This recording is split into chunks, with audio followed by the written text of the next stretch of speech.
శ్రీ మహాగణాధిపతి నమః. శ్రీ గురుభ్యో నమః. మంత్రులతో మహిషుడి మంతనాలు. వెంటనే మహిషాసురుడు వృద్ధ మంత్రులను సమావేశపరిచాడు. ఏం చేద్దామో చెప్పండి. ఈమె ఎవరో శాంబరీమాయిలా ఉంది, బాగా ఆలోచించండి. ఉపాయాలన్నీ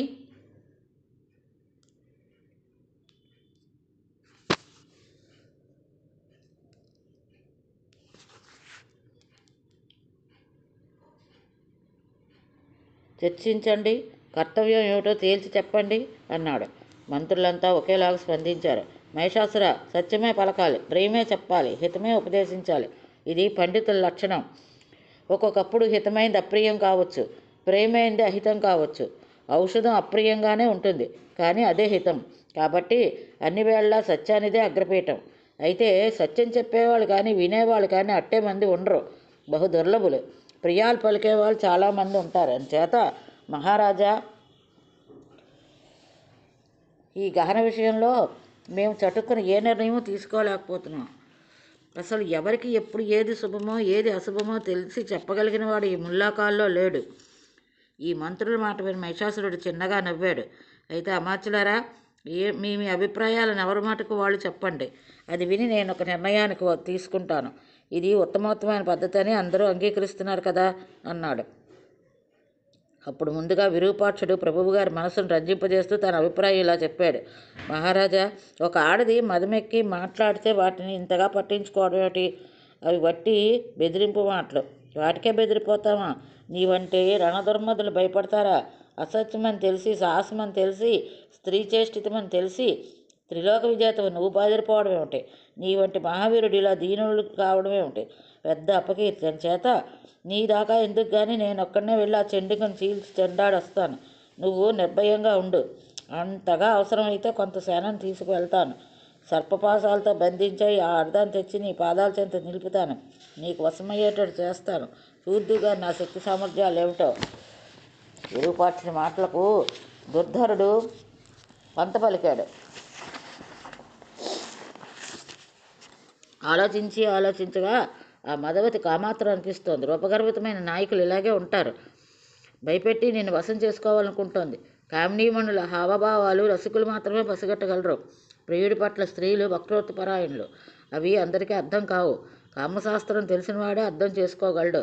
రణరంగంలో నిన్ను బాణాలతో వధిస్తాను అంది కదా, అంటే అర్థం ఏమిటో ఆలోచించు. హేతుగర్భితమైన వాక్యాన్ని హేతుబద్ధంగానే చర్చించాలి. కామినీమణుల కడుగంటి చూపులను బాణాలు అనడం లోకప్రసిద్ధి. ఆ బాణాలను ప్రయోగిస్తానని అంటోంది. మరో రకం బాణాలను నీ మీద ప్రయోగించే శక్తి బ్రహ్మ విష్ణుమహేశ్వరులకే కాదు, ఒక ఆడది ప్రయోగిస్తుందా? అసంభవం. కాబట్టి ఇవి తూపులే, సందేహం లేదు.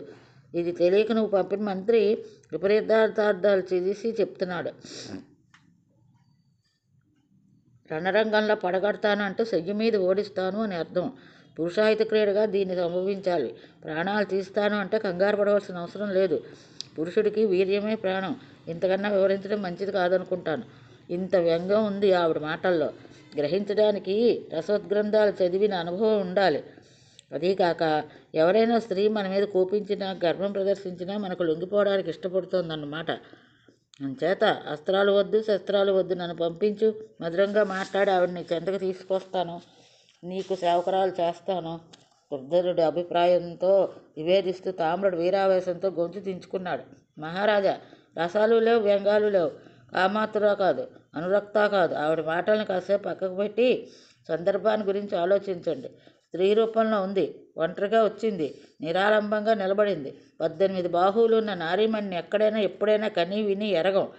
ఆవిడ ధరించే ఆయుధాలు కూడా చాలా విచిత్రంగా ఉన్నాయి. ఇదేదో వైపరీత్యం అనిపిస్తోంది. కాలరూపిణి అయి వచ్చిందేమో. ఇటీవల మన రాక్షసులందరికీ దుస్వప్నాలు కనిపిస్తున్నాయి. ఈరోజు తెల్లవారుజాము నాకు ఒక స్వప్నం వచ్చింది. నల్ల చీరలు ధరించిన నారీమణి ఇంటి ముందు నిలబడి రోధిస్తూ కనపడింది. ఇంటింటా ఏవేవో పక్షులు వికృతంగా రోధించడం నగరం అంతటా కనబడుతోంది. ఇలాంటివే ఉత్పాతాలు రోజు ఏవో కొన్ని అందరికీ ఎదురవుతున్నాయి. ఈ నేపథ్యంలో ఆలోచించండి. ఒక బాలామణి నిర్భయంగా నిలబడి నిశ్చయంగా యుద్ధానికి పిలుస్తోంది. ఆవిడ మానవకాంత కాదు, రాక్షసి కాదు, గంధర్వాంగన కాదు. నిన్ను సమ్మోహనం పరచడానికి దేవతలు సృష్టించిన దివ్య నారీమణి అయ్యి ఉంటుంది.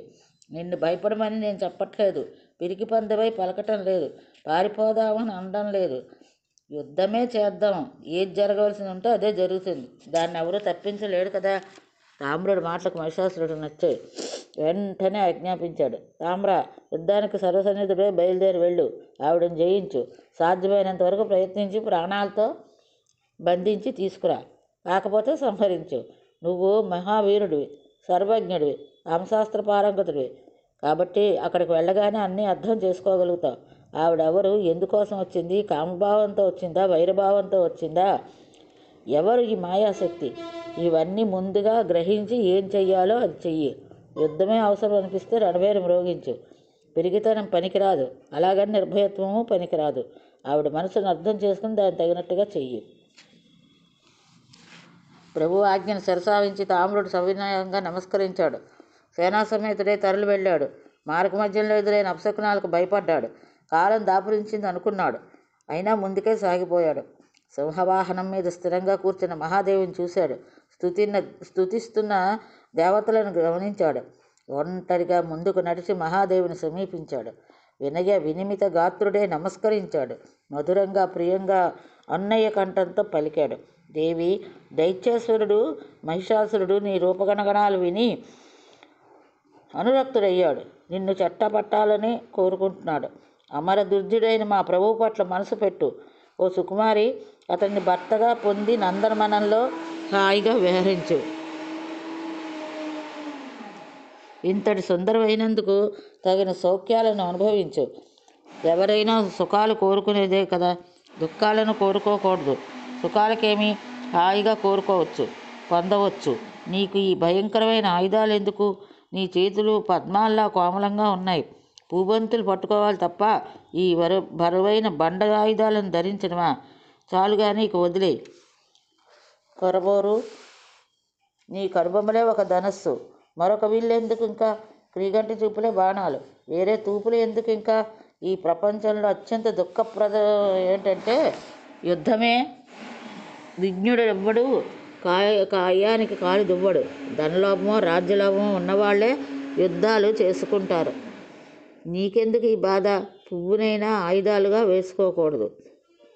అటువంటిది కత్తులతో కటారులతో శరీరాలకు గాయాలు చేసుకోవడం ఏమిటి ఆనందం? ఎవరికి ఆనందం? అంచేత ఓ తన్మంగి, నువ్వు కూడా ఆలోచించు. ప్రసన్నురాలివి కా. దేవదాన పూజితుడైన మా ప్రభువును భర్తగా స్వీకరించు. నీకు సకల మనోరథాలు తీరుస్తాడు. పట్టమహిషివై ముల్లోకాలను శాసించు. నా మాట విని సుఖపడు. సంగ్రామం అంటే మాటలు కాదు, జయం సందేహాస్పదం, కష్టాలు మాత్రం తథ్యం. రాజనీతి నీకు తెలియంది కాదు. శాశ్వతంగా రాజ్యభోగాలు అనుభవించు. నీకు బంగారం లాంటి బిడ్డ పుడతాడు. నీ అంత అందంగా ఉంటాడు. అతడు రాజు అవుతాడు. యవ్వనంలో క్రీడా సుఖాలు అనుభవిస్తాడు. వార్ధక్యంలో గౌరవమర్యాదలు పొందుతాడు. నా మాట విని ఆలోచించి మా మహారాజుని వరించు. తామ్రుడి ప్రసంగానికి జగదంబ పరిహసించింది. మేఘ గంభీర కంఠస్వరంతో బదులు పలికింది. తామ్రాసుర, వెంటనే తిరిగెళ్ళు. నీ ప్రభువుకు చెప్పు, ఇంతటి బుద్ధిహీని నేను ఎక్కడా చూడలేదు. అతి కామార్తుడే, జ్ఞానం కోల్పోయినట్టున్నాడు. అతడికి చెప్పు. ఓరి మూర్ఖుడా, నీకు జన్మనిచ్చిన తల్లిలాగా నేను గడ్డి తినేదాన్ని కాదు. నాకు కొమ్ములు లేవు, వేలాడే పుట్టలేదు, తోకలేదు. నేను బర్రెను కానని అన్నానని చెప్పు. నేను ఇంద్రాదులనే వరించను, ఇక ఈ పశువులను వరిస్తానా? ఏ గుణం చూసి వరించాలి? లోకనింద వస్తుందని వరించనా? పైగా నేను కన్యను కాను, నాకు భర్త ఉన్నాడు. అతడు సర్వకర్త, సర్వసాక్షి, అకర్త, స్థిరుడు, నిస్పృహుడు, నిర్గుణుడు, నిర్మముడు, నిరాలంబుడు, నిరాశ్రయుడు, అనంతుడు, సర్వజ్ఞుడు, పూర్ణుడు, పూర్ణాశయుడు, శుభప్రదుడు, శాంతుడు, సర్వదృక్కు, సర్వభావండు, సర్వపావండు. అటువంటి భర్తను విడిచిపెట్టి ఈ మూర్ఖ మహిషుణ్ణి భరించమంటావా, సేవించమంటావా? నీ రాజుకి చెప్పు, కళ్ళు తెరిచి ఒళ్ళు తెరిచి యుద్ధానికి రమ్మను. మహిషుడు కదా, యముడికి వాహనమైనా చేస్తాను, లేదా మనుషులకి నీళ్ళైనా మోయిస్తాను. అలా కాక జీవించాలని కోరుకుంటే పాతాళానికి పారిపోమన్నా. సదృశులకు వివాహం జరిపిస్తే సంసారం సుఖంగా ఉంటుంది. అలా కాని వారికి అజ్ఞానంతో పెళ్లి చేస్తే అది నరకమే. ఈ మాత్రం తెలియని మూర్ఖుణ్ణి మనిషిని పతిగా వరించమని ప్రబోధిస్తున్నాం. నేనెక్కడ, వాడెక్కడ? కొమ్ములున్న దున్నపోతుకి నాతో సంబంధమా? ఓ, నువ్వు కూడా పోయి నీ ప్రభువుతో కలిసి యుద్ధానికి రా. సబంధు మిత్ర పరివారంగా అందరినీ అంతమొందిస్తాను. లేదంటే దేవలోకాన్ని యజ్ఞభాగాలను వదిలేసి పారిపోండి. ఇలా హెచ్చరించే మహాదేవి భీషణంగా గర్జించింది. కల్పాంతంలో కాలమేఘాలు ఉరిమినట్లుగా ఆ ధ్వనితో దిక్కులు పిక్కటిల్లాయి. దైత్యులు గడగడలాడారు. భూగోళం కంపించింది. పర్వతాలు దొర్లిపడ్డాయి. రాక్షసాంగనకు గర్భస్రావాలు అయ్యాయి. సమీపంలోనే ఉన్న తామ్రుడు భయంతో వణికిపోయాడు. నిశ్చేష్టుడే క్షణకాలం నిలబడి వెంటనే పరుగు లంఘించుకున్నాడు. సరాసరి మహిషుడి సన్నిధిలో ఆగాడు. నగరంలో ఉన్న దానవులకు ఇదే పరిస్థితి. చెవిటివారే అటు ఇటు పరుగులు తీశారు. అదే సమయంలో అమ్మవారి వాహనం సింహగర్జన చేసింది. ఆ ధ్వనికి దానవుల్లో చాలామంది బిర్రబిగిసి ప్రాణాలు వదిలేశారు. మహిషుడు మళ్ళీ ఆలోచనలో పడ్డాడు. ఏం చేద్దామని సన్నిహితులతో చర్చించాడు. దుర్గాల్లో దాక్కోవడమా, దండుబడి యుద్ధం చేయడమా, పలాయనం చిత్తగించడమా? వీటిలో ఏది శ్రేయస్కరమో చెప్పండి. మీరంతా బుద్ధిమంతులు, శాస్త్రాలు చదివిన వాళ్ళు. కార్యం సిద్ధించాలంటే మంత్రాంగం గుట్టుమట్టుగా సాగాలి. రాజ్య సంరక్షణకు మంత్రాంగమే కదా మూలం. మంత్రభేదం జరిగితే అది రాజుకి రాజ్యానికి వినాశహేతు అవుతుంది. అంచేత మంత్రాంగం పైకి పక్కకుండా జాగ్రత్త పడాలి. మంత్రులారా, దేశకాలాలను పరిశీలించి బాగా ఆలోచించి హేతుబద్ధమైన నిర్ణయం చెయ్యండి. ఈ వచ్చినాడిది సాధారణ స్త్రీ కాదు, అబల కాదు, ప్రబల. మానవ నిర్మిత కాదు, దేవనిర్మిత. ఏకాకిని, నిరాలంబ. దీనికి కారణం ఏమిటో ఆలోచించండి. బాల అయ్యుండి ఇద్దరు రమ్మంటోంది. ఎంతకన్నా ఆశ్చర్యమే ఉంది. ఇది శ్రేయస్కరమో వినాశకరమో ఎవరికి తెలుసు? ఎవరితోనైనా సరే యుద్ధానికంటూ దిగితే సంఖ్యాబలం ఉండాలి కదా అని జయిస్తామనుకోవడం వీలు లేదు. ఒంటరి కదా అని ఓడిపోతుందని అనుకోవడానికి లేదు.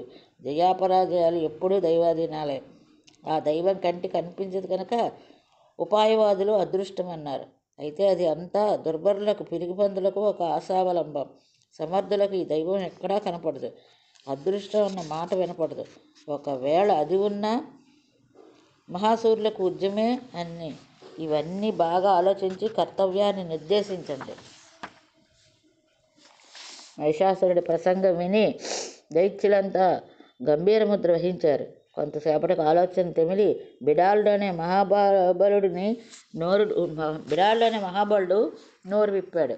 ప్రభు, అసలు ఈ విశాలాక్షవరం ముందు తెలుసుకోవాలి. ఆ ప్రయత్నం చెయ్యాలి. ఎందుకోసం వచ్చింది, ఎవరిల్లాలు ఇత్యాదులన్నీ ఆచూకీ తీయాలి. నీకు స్త్రీ చేతిలోనే మరణమని తెలిసి దేవతలందరూ కలిసి తమ తమ తేజస్సులతో ఈ పద్మపత్రాక్షిని సృష్టించి ఉంటారు. వాళ్ళందరూ ఆకాశంలో అదృశ్యులై నిలబడి యుద్ధాన్ని చూసి ఆనందిస్తారు. అవసరాన్ని ఈవిడికి సహకరిస్తారు. ఈ కామినిని అడ్డుపెట్టుకుని విష్ణు, రుద్రేంద్రాదులు రాక్షస సంహారం చేస్తారు. ఆవిడ నిన్ను తుదముట్టిస్తుంది. ఇది వారి ప్రణాళిక. ఊహించి చెప్పడం కాదు, నాకు అందిన సమాచారం. అయితే మహారాజా, ఏం జరుగుతుందో జరగని. ఇప్పుడు ఈమెతో యుద్ధానికి దిగవద్దని మాత్రం నేను చెప్పను. ఇది దేవతలు పన్నిన ఊహం అని గ్రహించమంటున్నాను అంతే. నిర్ణయమా నీ ఇష్టం. నీకోసం మేము మరణించడానికైనా సిద్ధం ఉన్నాం. నీ వెంట వస్తాం. ఇది అనుజీవులకు ధర్మం. ఆ విషయంలో నువ్వేమీ శంకించవలసిన పని లేదు. కాకపోతే ఆలోచించవలసి ఉంటుంది. అదేమిటంటే, ఒక ఆడది ఒంటరిగా వచ్చి నిలబడి మహాసైన్య సమేతులమైన మనల్ని యుద్ధానికి రమ్మంటుందేమిటేమని. యుద్ధమే జరిగితే ఈసారి జయలక్ష్మి మనల్ని వరించడం ఖాయం. అయినా తప్పదు, సంగ్రామమే చెయ్యాలి. మహావీరులంతా ఎలా పారిపోతాం? అప్రతిష్ట కాదు.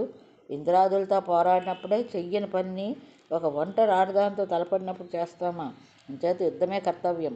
లయమే కానీ జయమే రాని. ఏది జరగాల్సిందో అది జరుగుతుంది. జరగని దానికి దిగులేందుకు? మరణిస్తే కీర్తి దక్కుతుంది, జయిస్తే సుఖాలు దక్కుతాయి. రెండిటికి సిద్ధపడి యుద్ధానికి దిగుదాం. మరణం ఎలాగూ తప్పదు. ఎప్పటికో అప్పటికి అందరూ మరణించవలసిందే. ఇప్పుడు పారిపోయి అపకీర్తి మూట కట్టుకుని ఆయుర్ధానం క్షీణించాక చావడం కన్నా ఇలా చావడమే ఉత్తమం. అపకీర్తితో జీవించడానికి మరణించడానికి తేడా లేదు. అంచేత మరణిస్తామేమో అని భయపడడం, శోకించడం వృధా. వీరోచితంగా యుద్ధమే చేద్దాం పద. బిడాలుడి నిర్ణయం విన్నాక దుర్ముఖుడు భాష్కలుడు అదే ధోరణితో ప్రసంగించారు. వీరరసానికి ఉత్సాహమే స్థాయి భయం. అది పుష్కలంగా ఉండాలి, లేకపోతే భయం ఆవరిస్తుంది. అది ఆవరించింది అంటే ఇక ఏ పని చేయలేం.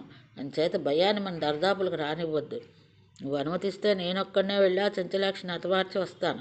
ఒంటరిగా ఉన్న ఆడదాన్ని ఎదిరించడానికి నీదాకా ఎందుకు, నేను చాలు.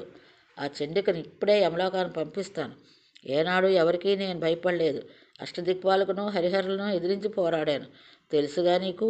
అంచేత అనుమతించి నువ్వు రణరంగానికి రావద్దు. భాష్కలుడి ప్రసంగానికి దుర్ధరుడికి ఉత్సాహపరిచింది. ముందుకు వచ్చి ప్రభువుకు శిరస్సు వంచి నమస్కరించాడు. మహిషాసుర, నన్ను అనుమతించు. ఈ క్షణంలో వెళ్ళి చండికను సంహరించి మరో నిమిషం నీ ముందుకు నిలుస్తాను. ఆవిడ ఎవరు, ఏమిటి, ఇలాంటి ఆలోచనలు అనవసరం. ఎవరైనా కానీ ఒంటరిగా ఉన్న ఆడది, దానిని కరతీర్చడానికి ఇన్ని సమాలోచనలు, ఇన్ని సమావేశాలు నా సిగ్గు. ఈ పాటికి వ్యూహరచన ఒకట, చిటికెల్లో చంపి వస్తాను. నువ్వు అను చాలు. అష్టాదశ బాహులట, షోడశాయుధాలట, సింహవాహనం అట, ఇదంతా ఒట్టి మాయ. నిన్ను భయపెట్టడానికి దేవతలు పన్నిన మాయ. ఈ సత్యం గ్రహించు. మనస్సులో చోటు చేసుకున్న భయాన్ని వెంటనే పారద్రోలు. మేమంతా నీ మంత్రులం కదా. మా అందరి అభిప్రాయాలు ఒకటే, యుద్ధం యుద్ధం యుద్ధం. ముమ్మాటికి యుద్ధమే కర్తవ్యం. మహారాజా, మంత్రుల్లో కూడా సాత్వికులు, రాజసులు, తామసులు ఉంటారు. ఇది నువ్వు తెలుసుకోవాలి. సాత్వికులు నిరంతరము స్వామి కార్యపరాయణులు. శక్తివంతి లేకుండా ప్రభు కార్యాలు నిర్వర్తిస్తూ వాటికి ఇబ్బంది కలగని రీతిలో స్వకార్యాలు నిర్వహించుకుంటారు. మంత్రశాస్త్ర విశారదులై ఏకాగ్రచిత్రంతో ధర్మపరులై ప్రవర్తిస్తూ ఉంటారు. ఇది సాత్విక మంత్రుల పద్ధతి. ఇక రాజసులు అభిప్రాయ భేదాలకు పెట్టింది పేరు. వీరు సర్వదా స్వకార్యనిరతులు. అప్పుడప్పుడు యాదృచ్ఛికంగా స్వామి కార్యాలను కూడా చేస్తూ ఉంటారు.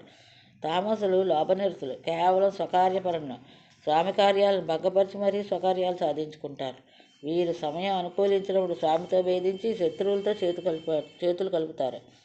శత్రువులు పెట్టే ప్రలోభాలకు తేలిగ్గా లొంగిపోతారు. వారికి అవసరమైన రహస్య సమాచారాన్ని ఎప్పటికప్పుడు అందిస్తూ ఉంటారు. వీరు పైకి కనిపించిన అంతఃశత్రువులు. పొరలో దాగి పొంచిన కత్తులు. యుద్ధం వస్తే ప్రభువుని భయపడుతూ ఉంటారు. వీరిని చస్తే నమ్మకూడదు. నమ్మితే ఇంతే సంగతులు. కార్యహాని, మంత్రహాని అన్నీ జరుగుతాయి. కళ్ళకు చెయ్యరానిదంటూ ఏముంటుంది?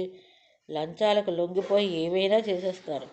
తామసులు పాపనిరతులు, బుద్ధిహీనులు, సరులు. అంచేత ఓ మహిషి మహారాజా, నన్ను ఆజ్ఞాపించు. ఇప్పుడే రణరంగానికి వెళ్ళి కార్యం చక్కబెట్టుకొస్తాను. నువ్వు ఏమీ దిగులు పడకు, నిశ్చింతగా ఉండు. సాధ్యమైనంత వరకు ఆ దుర్మార్గురాలను బంధించి తెస్తాను, లేదంటే సంహరించి వస్తాను. నా శౌర్యాన్ని, నా ధైర్యాన్ని, నా బాహుశక్తిని, నా ప్రభుభక్తిని ఈరోజే నువ్వు చూద్దువు గాని. భాష్కల దుర్ముఖ సంహారం. ఈ ప్రసంగానికి మహిషాసురుడు అవుననలేదు, కాదనలేదు. అయినా భాష్కల దుర్ముఖులిద్దరూ ఆయుధాలు ధరించి సేనా సమేతులై బయలుదేరారు. దేవి ఉన్న చోటుకి చేరుకున్నారు. బొంగురు గొంతుతో బిగ్గరగా మాట్లాడారు. దేవి, సకల దేవతలను జయించిన మహిషాసురుడు మహానుభావుడు, సర్వదైత్యాధిపతి. అతడిని నువ్వు భరించు. సర్వలక్షణ సంపన్నమైన మానవ రూపం ధరించి నిన్ను ఆనందింపజేస్తాడు. బంగారాభరణాలు ధరించి విలువైన వస్త్రాలు కట్టుకొని రహస్యంగా నిన్ను సమీపిస్తాడు. ఓ శుచిస్మిత, ముల్లోకాలకు మహారాణివై భోగాలు అనుభవించు, సంసార సుఖాలు అనుభవించు. నీ ఆడవాళ్ళు కోరుకునేది అదే కదా అంటూ వంకరగా నవ్వారు. అమ్మవారికి ఈ బుద్ధిహీనుల మీద జాలి వేసింది. మెల్లుగా బదులు పలికింది. మూర్ఖులారా, ఎన్నిసార్లు చెప్పినా అర్థం చేసుకోరేమిటి? మహిషాసురుని సంహరించడానికి వచ్చాను నేను వాడిని వరించడం ఏమిటి? ఏ స్త్రీ అయినా తనకంటే గొప్పవాడిని పతిగా కోరుకుంటుంది. ఎంత కామాతురైనా ఒక పశువుని భర్తగా స్వీకరించదు. పశువుల్లోకెల్లా అధమాధమం మహిషం. ఒక దేవరూపిణి ఒక దున్నపోతును వరించడమా? పొండి, వెంటనే వెళ్ళి మీ ప్రభువుకి చెప్పండి. యుద్ధానికైనా రమ్మనండి, పాతాళానికైనా పొమ్మనండి. యుద్ధమే జరిగితే దేవేంద్రుడు లాభం పొందినట్టే. మహిషాసురుని చంపి కానీ నేను తిరిగి వెళ్ళను. నా నుంచి తప్పించుకునే మార్గం మీకు లేదు. భూలోకంలో కానీ దేవలోకంలో కానీ మీకు 4 అంగుళాల నేలైనా లేదు. ఎక్కడ తప్పించుకుంటారు? ఎలా తప్పించుకుంటారు? పాతాళానికి పలాయనమా, యమలోకానికి ప్రయాణమా? నిర్ణయించుకోమని మీ మూర్ఖుడికి చెప్పండి, పొండి అని గట్టిగా హుంకరించింది. భాస్కర ధర్మకులు ఎదురుపడ్డారు. అయినా గుండెలు చెక్కపట్టుకున్నారు. ధనస్సులు ఎక్కుపెట్టారు. బాణవృష్టి కురిపించారు. మహాదేవి జవాబుగా శరవర్షం కురిపించింది. దేవకార్య సిద్ధి కోసం ఒక మధురధ్వని చేసి మొదటి బాణం వేసింది. భాస్కరుడు ముందుకు వచ్చి యుద్ధం సాగించాడు. దుర్ముఖుడు ప్రేక్షకుడుగా నిలబడ్డాడు. అమ్మవారు ఒక మోస్తరుగా యుద్ధం చేస్తూ ఉంటే ఓ సింతేనా అన్నట్టుగా భాస్కరుడు పెట్టరేగిపోయాడు. గద, ఖడ్గ, పరిగాది వివిధ ఆయుధాలను పుంఖానుపుంఖాలుగా ప్రయోగించాడు. యుద్ధ దుర్మధుడు వీడు అని మహాదేవి గ్రహించింది. క్షుద్రాలైంది. 5 తీవ్ర విశికాలను ఒకేసారి సంధించి విడిచిపెట్టింది. వాడు 10 బాణాలతో వాటిని ఖండించి మరో 10 బాణాలు శవసం మీదకు విడిచిపెట్టాడు. అమ్మవారు 10 బాణాలతో వాడిని ఖండించి అర్ధచంద్రాకార బాణంతో వాడి ధనస్సు విరగ్గొట్టింది. వెంటనే భాస్కరుడు గదను ధరించి రివ్వురివ్వుని తిప్పుతూ అమ్మవారి వైపు లంఘించాడు. మహాదేవి తాను కూడా గదను చేపట్టి గురి చూసి విసిరింది. అది వాడి తలకు తగిలింది. మూర్ఛపోయి నేల మీద పడ్డాడు. క్షణంలో తేరుకుని గదను విసిరాడు. దాని దారిలోనే తుత్తినీయం చేసి త్రిశూలంతో వాడి వక్షస్థలం మీద బలంగా పొడిచింది. వాడు గిలగిల తన్నుకుంటూ ప్రాణాలు వదిలాడు. అది గమనించిన రాక్షస సేనలు కాళ్లకు బుద్ధి చెప్పాయి. దేవతలు జయజయధ్వానాలు చేశారు. మనుక్షణంలో దుర్ముఖుడు సిద్ధమయ్యాడు. వాడి కళ్ళు చింతనిప్పుల్లా ఎరిపెక్కాయి. అబలా నిలు అంటూ రథం మీదకి తెరలి వచ్చాడు. కవచం ధరించి వచ్చాడు. వాడిని చూస్తూనే జగన్మాత శంఖం పూరించింది. దుర్ముఖుడి కోపాన్ని మరింత రెచ్చగొడుతూ ధనుష్టంకారం చేసింది. ఒకరిపై ఒకరు శరవర్షం కురిపించారు. ముసల, తోమర, శక్తి ప్రభృత మహాయుధాలను ప్రయోగించారు. యుద్ధం తీవ్ర రూపం ధరించింది. రాక్షసులు రక్తమడంగంలో ప్రవాహాలు కట్టింది. శిరస్సుల రక్తనదుల్లో తేలియాడుతున్నాయి. అవి యమకింకర్లు తమ బిడ్డలకు ఈత నేర్పే ఆనపకాయ బుర్రల్లా ఉన్నాయి. ఇది ఈరోజు భాగవతం. ఇంతటితో స్వస్తి.